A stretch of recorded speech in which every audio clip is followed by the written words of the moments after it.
Good morning, everyone. In the 2016 presidential election, dead gorilla Harambe received more than 10,000 write-in votes. In 2007, it was reported that Mr. Rogers had been a sniper during the Vietnam War, and he wore his famous red sweater to hide all of the tattoos he had gotten to commiserate his confirmed kills. And in 1936, Adolf Hitler and Eva Braun appeared on the cover of Vogue magazine. Now, what do all these stories have in common? They're all fake. Now, here's a true story. Back in high school in the 1990s, I once got in trouble for correcting a teacher. They don't like that. So I've always been passionate about the truth and pointing out misinformation, even to my detriment. It didn't really get serious until the 2004 presidential election, when fake news was used in political attack ads to smear Democratic nominee John Kerry's military record. I realized that truth and lies could be used as weapons, and most people didn't try to figure out what was true or not if it went against what they already believed.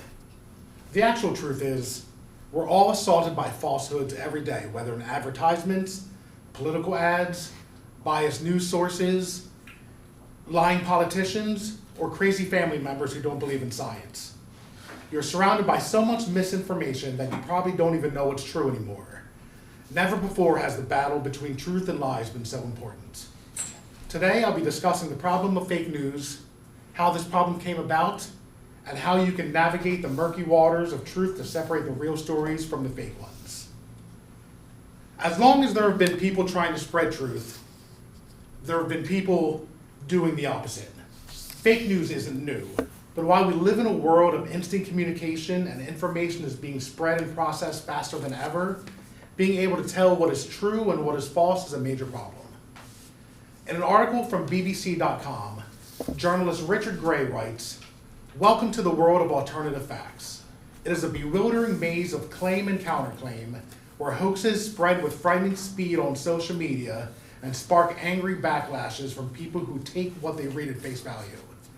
Controversial fringe views on US presidents can be thrown center stage by the power of search engines.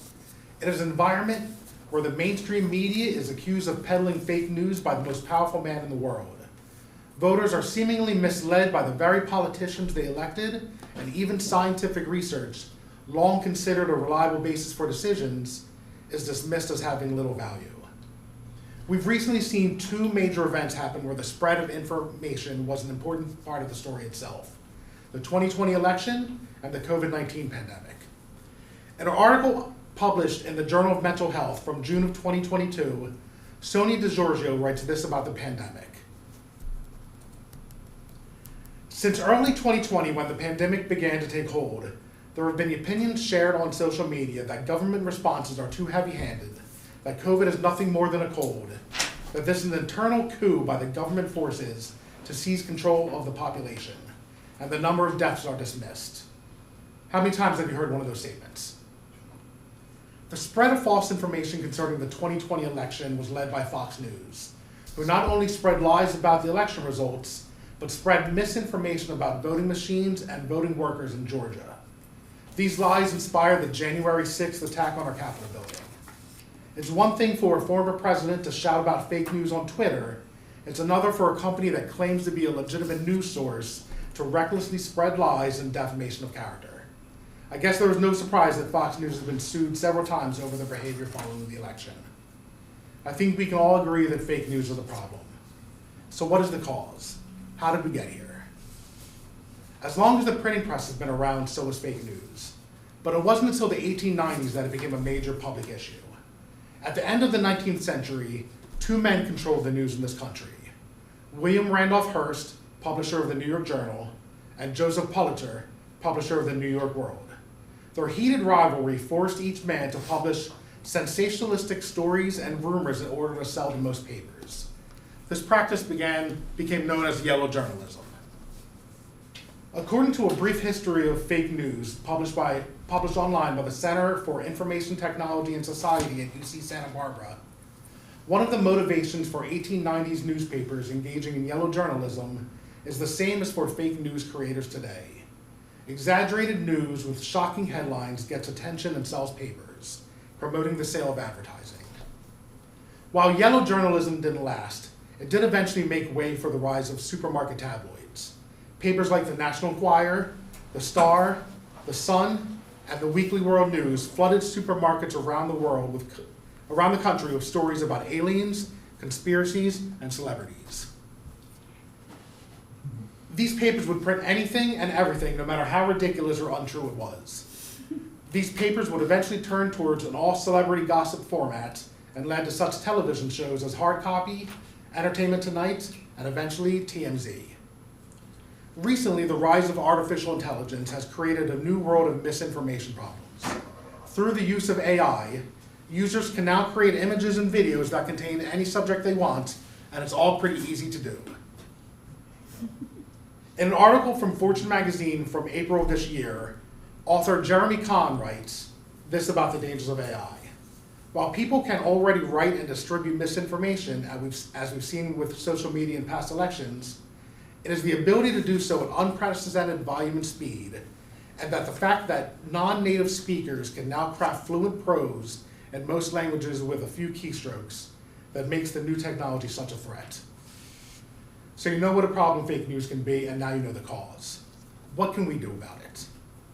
First, learn to look at news stories with a healthy dose of skepticism. The reason why fake news takes off so quickly is because the topic already falls in line with the target audience's pre-existing bias. This is referred to as an epistemic bubble by Maria Ferretti in her article titled Fake News and the Responsibilities of Citizens, published in Social Theory and Practice this past October. Ferretti explains, in an epistemic bubble, people are exposed only to information that resonates with their existing political orientation, while rival views and versions of facts are filtered out. Second, know how to spot unreliable news sources. Scholastic Choices magazine lists these as ways of spotting unreliable news. Is the story trying to evoke strong emotions like anger or shock? Likely unreliable. Does the story tell you where the information comes from? Likely reliable. Does the story appear on other sites and sources? Likely reliable. Is the story being relayed by an influencer or unsourced podcaster? Likely unreliable. Last, trust your sources. Yes, there are many biased news sources out there, but there are a few trusted ones too. My personal rule of thumb is if it's not reported by the Associated Press or Reuters, it's probably not true. Here's a graphic that shows news sources and where they lie on the basis scale. There are easy ways to find out if a story is legitimate or not, and all of the news sources listed here in the middle have apps, so there's no excuse to not knowing if a story is real or not. So let's review. Fake news is a serious problem in today's world. It's also a problem that dates back to the 1890s, but as I pointed out today, there are things we can do to separate the fake from the real news. And as always, I leave you with a quote. This one from controversial early 1900s American journalist H.L. Mencken. I believe that it is better to tell the truth than a lie. I believe it is better to be free than to be a slave. And I believe it is better to know than to be ignorant. Thank you.